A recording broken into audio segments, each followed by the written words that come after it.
We begin with the death of Stephen Lewis, former UN ambassador and Ontario NDP leader, a man who spent his life fighting for the disadvantaged both here in Canada and around the world. Here is a look back at his decades of public service.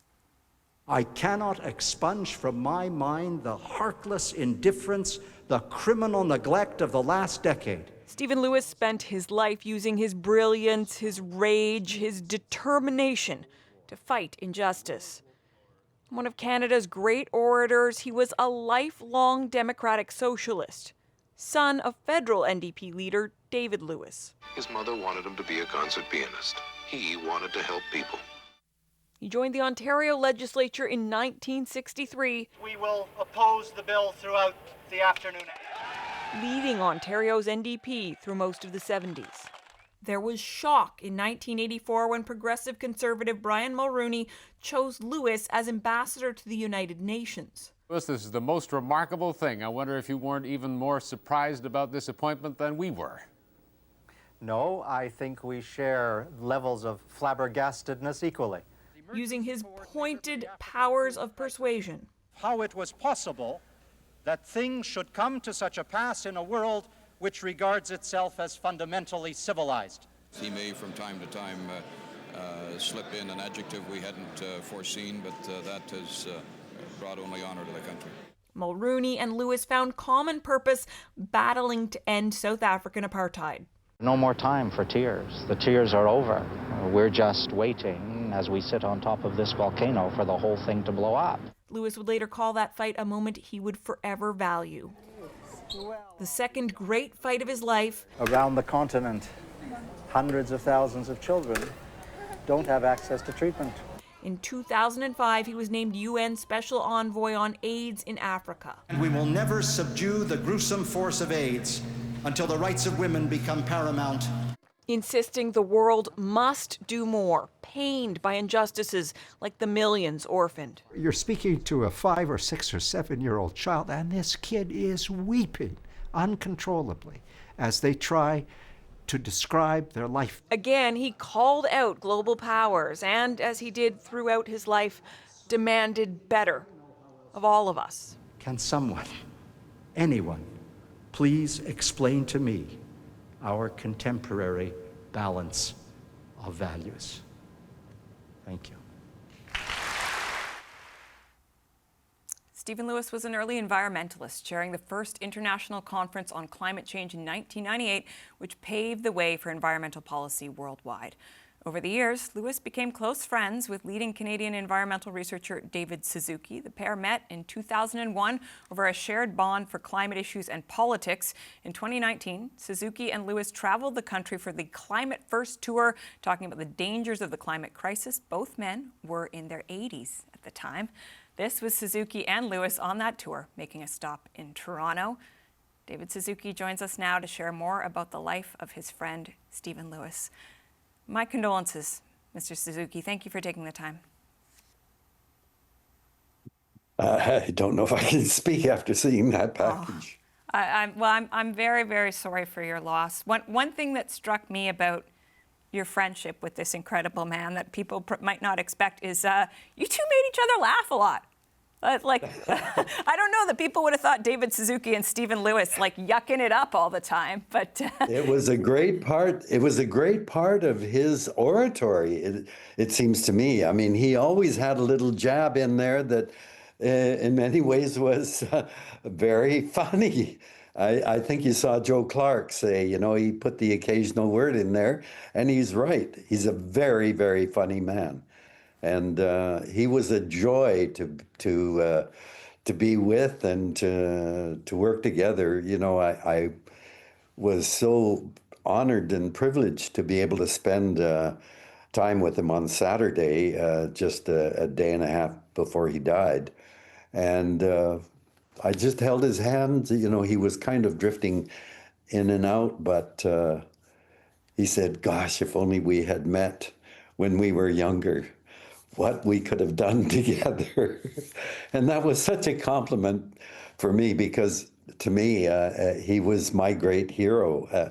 You know, my dad brought me up to believed that oratory was really important. My dad always said, you know, the Japanese culture is you don't want to stand out. You got to pound down any people that want to show off or stand out. So, but he said in Canada, you have to be able to get up and speak. And there has been no greater orator that I've ever experienced in Canada than Stephen Lewis. But he combined his oratorical abilities with great intellect and commitment to ideals and a sense of humor. There's nothing better. And my hope is that, you know, he will last as a model for young people today, that you can stand up for your principles. You don't have to compromise them in order to gain electoral power or to get elected. He was passionate on such a breadth of issues. Obviously, you two found common ground on climate, but I mean, I think about the work he did, for instance, trying to address the AIDS crisis, but also then fighting South African apartheid with Brian Mulroney. Being his friend, what did you come to understand about what drove him to fight so hard on all these causes? Well, I mean, he believed in the causes that he was involved in, but I think the fact that he even got to be Canada's representative in the UN is indicative of the kind of man he was.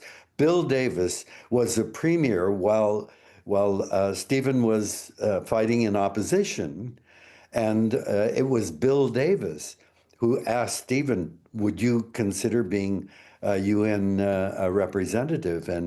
And Stephen said, well, sure, but, you know, Brian Mulroney has to appoint me. And Bill Davis said, don't worry, we'll take care of that.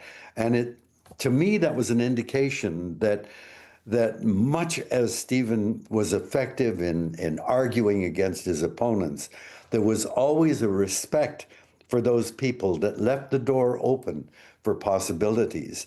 And, you know, people don't know, I don't think, that Stephen got the copy of Brian's speech that he was going to give before the UN, and Stephen was appalled. He said, this is just written by bureaucrats. There's nothing in it. So he rewrote the speech in which he came out very, very strongly against apartheid, and he sent it back to Mulroney, and Mulroney said, do you think this, how will this go down? Do you think it'll be accepted?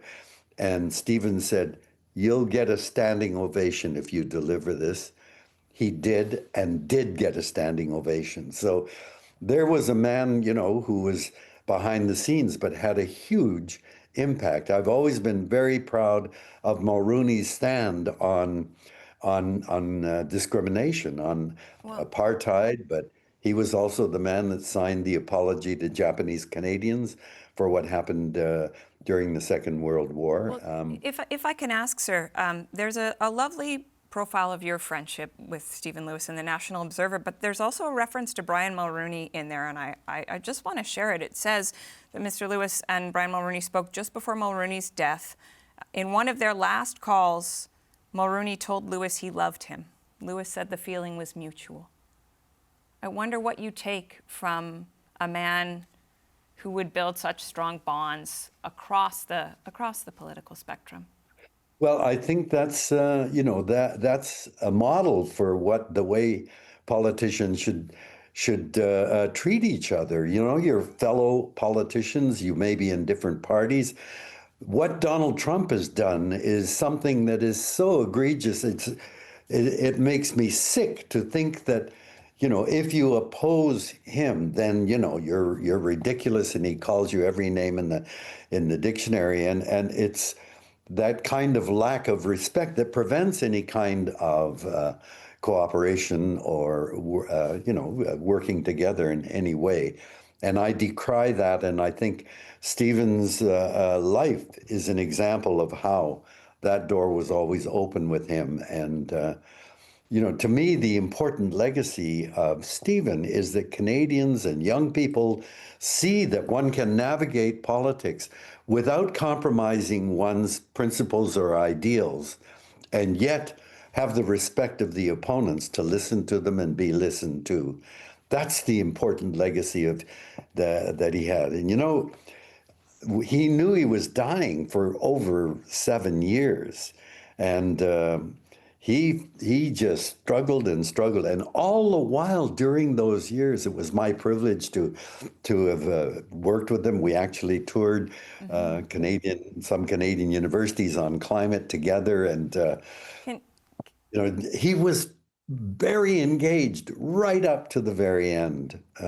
And I think the great thing to me about his death was he hung on till he could see that Avi won, and then his legacy was complete. That will continue on. I kind of worried after Avi won. I thought, oh my God, Stephen's going to rally and say, I got to be out there campaigning for Avi. But I knew that he was hanging on. And again, that's an indication of what a powerful guy he was. He hung on long after everyone expected him to be gone. I won't ask you to pick a favorite memory, but I just wonder if there's one that comes to mind about, we're going to hear so much about the man, the orator, but your friend. I just feel it was an honor and a privilege to call him a friend and to be called a friend by him. The last hour we spent together, we just held hands and told each other how much we loved each other. But his legacy is there, and we all should be so grateful for him. I'm very grateful for you taking the time to talk to us, and I'm very sorry for your loss, David Suzuki. Thank you for this conversation. Thank you.